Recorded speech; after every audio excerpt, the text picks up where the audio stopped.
grateful heart, give thanks to the Holy One. Give thanks because He's given Jesus Christ, His Son.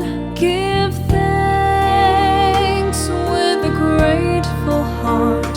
Give thanks. Hindi daw si Kristo kay nalasa sa nabanhaw. Pero bisag nabanhaw siya, di na to kalimtan. Ang cross background lang gihapon niya.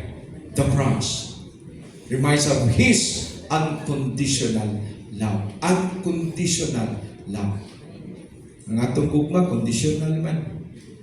Hindi na tigugmaon ni mga dato, mga humot. Pero katong mga wailigo, tok-tok sa kyan, bangay mo yung so, digo, mahirap pamahal ng taong di marunong magmahal sa'yo. Pero morning, love, according to Mother Teresa, love until it hurts. As Christian, morning the condition of love is to love without condition. Mahal kita, maging sino ka man. Iniisip nila ay hindi mahalaga. Mahal kita, balansan. Siya actually, ang Ginoo, hadlok rin mamatay. Doon na'y komentaryo, ngalong nihidlat siya o dugo during the agony in the garden. Because of fear. Hadlok siya. Sa kahadlok niya, wala na ako na ibig, kanibuto, di ko na iman na dito ang dugo. Ko, grabe kahadlok siya lang. Kanapit ang patinunan ka, mahadlok ko. Why have you forsaken me?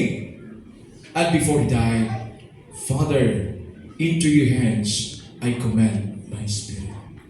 Muni ko sa Ginoo. Andam, magpakamatay. Andam, muhadad sa ikaw balima. Are you willing to die for Christ? Usahay, ang gugma, madali lang sa istorya. Pero sa buhat na, lison na. When love in action, now is the time for us to hold on to the risen Christ, to continue to love the Lord. Bisan daghang problema, padayon ta sa atong pag-journey. Journey with Christ sa hirap at ginawa. Amen? Usahay, mapanisa ang gugma sa pamilya. Imong pamilya, love your family. Kay kini imong pamilya 24/7 na anak uban nimo. Ang uban sus may lang sa ubang tao sa gawas, ay mga amigo, amiga. Pero sa pamilya, dito sa gawas, lamig kay pagkaon. Dili gipusin, ginamos gipo sa aksilo. Napikas gituok, ginamos gituntong ang opok. Pero sa gawas, porting lamig, steak, napay pork chop, napay mga lamig kayo. Love your family. Kaya para na ako po, family, dili ko nakakuha strength sa akong pamilya. Na doon ay mga weaknesses sa nagsoon. Pero bisan pa man anak, we love each other. We support each other. Mo po ni as community, as family. Mo po ni gusto sa Ginoo may tabo na to. Nga dito magkatibula. We are one family. Nga we journey together, holding our hands. So ayaw na. Kining sa El Shaddai, mga nadili, kini siya mawala, kaya naman mga membro natin, mga follow-up, mga formations, no? O panayon taani. So hawak kamay, kung doon ay babackslide, sige, tabangi. Balik din. And this is why gusto din si Ginoo na to, magtinabangay ta. Imbis nga, kaya ng uban, magdinautay, mabungkag. Divided we fall.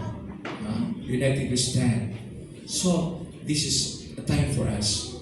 This Palm Sunday, to go back to Christ. And let us always remember that God loves us. Amidst of our weaknesses, our sins, the Lord continue to love us. So brothers and sisters, let us also love the Lord.